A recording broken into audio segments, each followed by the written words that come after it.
नमस्कार, मी प्रथमेश दीक्षित. लोकसत्ता लाईव्हच्या या विशेष कार्यक्रमात आपल्या सगळ्यांचं स्वागत. प्रो कबड्डीमध्ये आज समोरासमोर येणार आहे दबंग दिल्ली विरुद्ध you Mumba. You Mumba pro कबड्डीच्या पर्वातला आतापर्यंतचा सगळ्यात यशस्वी संघ असं म्हणावं लागेल. पहिल्या 3 पर्वात सलग अंतिम फेरी गाठणारा यू मुंबा हा एकमेव संघ ठरला होता प्रो कबड्डीच्या इतिहासातला. चौथ्या पर्वामध्ये यू मुंबाकडून संघ निवडताना काही चुका झाल्या, काही चांगले खेळाडू यू मुंबानी सोडले आणि काही वेगळे खेळाडू म्हणजे जे डिफेन्समध्ये जे नावाजलेले नव्हते, रेडिंगमध्ये नावाजलेले नव्हते, अशा खेळाडूंना त्यांनी संघात घेतलं, ज्याचा चौथ्या पर्वात त्यांच्या कामगिरीवर परिणाम झालेला पाहायला मिळाला. 5व्या पर्वात मात्र त्यांनी ही चूक सुधारून काही चांगले नावाजलेले रेडर आणि डिफेंडर आपल्या संघात घेतले. त्यामुळे या पर्वात यू मुंबा काहीच तरी चांगली कामगिरी करेल अशी सगळ्यांकडनं आशा आहे. मात्र पहिले 2 सामने जर आपण बघायला गेले तर यू मुंबाच्या चाहत्यांना नक्कीच आनंद वाटेल अशी काही कामगिरी झालेली नाहीये. पहिला सामना यू मुंबाच्या पदरात पराभव पडला, तो पुणेरी पलटणकडून. आणि दुसऱ्या सामन्यात यू मुंबाने विजय जरी मिळवला असला तरी तो केवळ 1 गुणाच्या फरकाने विजय होता. त्यामुळे यू मुंबासाठी आतापर्यंत सगळं काही आलबेल आहे असं मानायला अजिबात मानायला नको. आपण खूप त्यांना आपल्या खेळामध्ये बदल करण्याची गरज आहे. यू मुंबाबद्दल आपण बोलायला गेलं तर अजूनही अनूप कुमारवर सगळा संघ जबाबदार आहे असं वाटतं. अनूप कुमारवर यू मुंबाचा सगळा खेळ अवलंबून आहे. अनूप कुमारने जर तुम्हाला चांगली सुरुवात करून दिली, सुरुवातीच्या रेड्समध्ये त्याने काही चांगले पॉईंट्स घेतले तर यू मुंबाला एक चांगली सुरुवात मिळते आणि मग ते जे मोमेंटम मिळतं त्याच्यातनं ते यू मुंबा कॅरी करतं पूर्ण सामनाभर. मात्र यदा कदाचित जर अनूप कुमार फेल ठरला, अपयशी ठरला तर मग त्याचं दडपण हे संघावर येतं आणि यू मुंबा सामना हरतो असं हे आपण बघितलेलं आहे. महत्त्वाची गोष्ट म्हणजे अनूप कुमार जर यदा कदाचित संघाबाहेर गेला तर त्याला जिवंत करून पुन्हा संघात आणेल असा एकही रेडर आता यू मुंबाकडे दिसत नाहीये. काशिलिंग अडके, नितीन मदने, शब्बीर बापू याच्यासारखे काही चांगले रेडर यंदा यू मुंबाने आपल्या संघात घेतलेले आहेत. मात्र अजूनही त्यांच्या खेळात हवं तसं सातत्य आपल्याला दिसत नाही. पहिल्या 2 सामन्यामध्ये ह्या त्यांच्या खेळाबद्दल जजमेंट करणं खरं तर खूप धाडसाचं ठरेल, कारण आता अशी एक आठवडाच झालेला आहे. पहिला भाग प्रो कबड्डीचा संपलेला आहे. मात्र हे ज्या तोडीचे खेळाडू आहेत त्या तोडीचा खेळ या 2 सामन्यांमधनं त्यांच्याकडनं नक्कीच झाला नाही असं म्हणावं लागेल.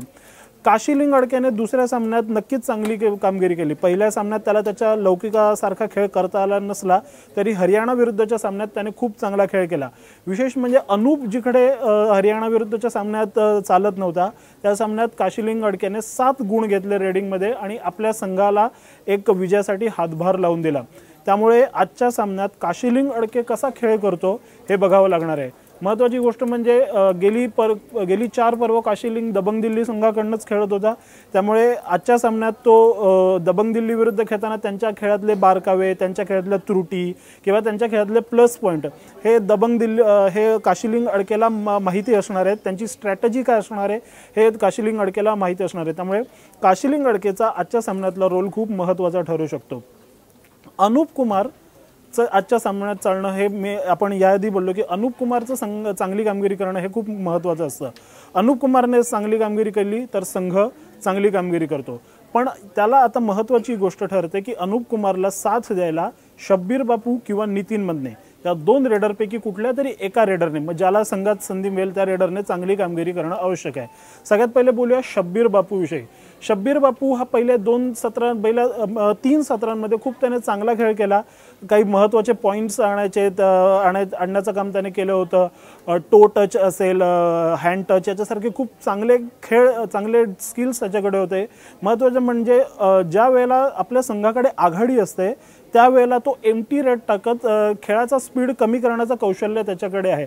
मात्र होतंय कसं की गेल्या काही पर्वांमध्ये, म्हणजे ते 4थं पर्व म्हणेल किंवा 5व्या पर्वाचंही आपण बोलायला गेलं तर सुरुवातीपासूनच शब्बीर बापू एम्प्टी रेड टाकण्यावर कुठेतरी आपला भर देतो असं वाटतं. पहिल्या सुरुवातीच्या रेड्समध्ये प्रत्येक चढाईपटूने गुण मिळवण्यावर आपला भर द्यायचा असतो, मात्र शब्बीर बापूच्या खेळातनं ते कसंही कुठे दिसत नाही। त्यामुळे शब्बीर बापूला आपला खेळ सुधारावा लागण्याची खूप गरज आहे। प्रसारमाध्यमांशी बोलताना त्याने पहिल्या सामन्यानंतर असंही बोलणं होतं की पहिल्या सामन्यात जो यू मुंबाचा पराभव झाला त्याच्यासाठी मी जबाबदार आहे, मला माझ्याकडनं जसा खेळ होणं अपेक्षित होतं तसं झालं नाही, त्यामुळे यू मुंबाला पराभवाचा सामना करावा लागला। त्यामुळे मोठ्या खेळाडूचं हेच लक्षण असतं की आपण कुठे चुकतोय हे त्याचं त्याला कळत असतं। त्यामुळे या सामन्यात शब्बीर बापूने चांगली कामगिरी करणं आवश्यक आहे। आता येऊयात नितीन मदनेच्या खेळाविषयी। नितीन मदने महाराष्ट्राचा अजून एक चांगला तरणबाण खेळाडू जो गेले पर्व बंगाल वॉरियर्सकडनं खेळायचा, त्याला आता मुंबाच्या संघाकडनं स्थान मिळालंय। मुंबाच्या संघात पहिल्या 7 जणांमध्ये नितीन मदनेला स्थान मिळत नाहीये, पण जरीही जेव्हा त्याला सबस्टिट्यूट करून संघात घेतलं जातंय तिकडेही तो पॉईंट मिळवून देतोय अशातला काही भाग नाही। म्हणजे आपण दबंग दिल्लीचा जर विचार करायला गेला तर आनंद पाटीलला दुसऱ्या सामन्यात पहिल्या 7 जणांच्या संघामध्ये स्थान मिळालं नाही, मात्र जेव्हा त्याला सबस्टिट्यूट म्हणून संघात आणलं तिकडे त्याने 3 पॉईंट घेऊन रेडिंगमध्ये आपल्या संघाला पराभवाचं मार्जिन कमी करण्याला मदत केली होती। मात्र नितीन मदनेकडनं तसा खेळ होताना दिसत नाहीये। मुळात म्हणजे नितीन मदने खूप लवकर समोरच्या खेळाडूच्या दबावाखाली येतो, त्यामुळे अनुप कुमारला कुठेतरी आपल्या संघावर नियंत्रण ठेवणं हे त्याच्यासाठी आणखीन एक महत्त्वाचं काम होऊन बसलेलं आहे। त्यामुळे शब्बीर बापू असेल किंवा नितीन मदने असेल या दोघांपैकी ज्यांना संधी मिळेल त्यांनी चांगली कामगिरी करणं हे आवश्यकच बनलेलं आहे। डिफेन्समध्ये पहिल्या सामन्यात डिफेन्स लाईनअप खूप वाईट खेळली होती मुंबईची असं म्हटलं तरी वावगं ठरणार नाही। जोगिंदर नरवाल सारखा अनुभवी खेळाडू यू मुंबईच्या संघात आहे, मात्र त्याच्याकडनं हवी तशी कामगिरी झाली नाही। मात्र सुरिंदर सिंग हा खेळाडू यू मुंबाच्या संघात आला दुसऱ्या सामन्यात हरियाणा स्टीलर्स विरुद्ध आणि त्याने डिफेन्समध्ये काही खूप चांगले पॉईंट्स घेतले।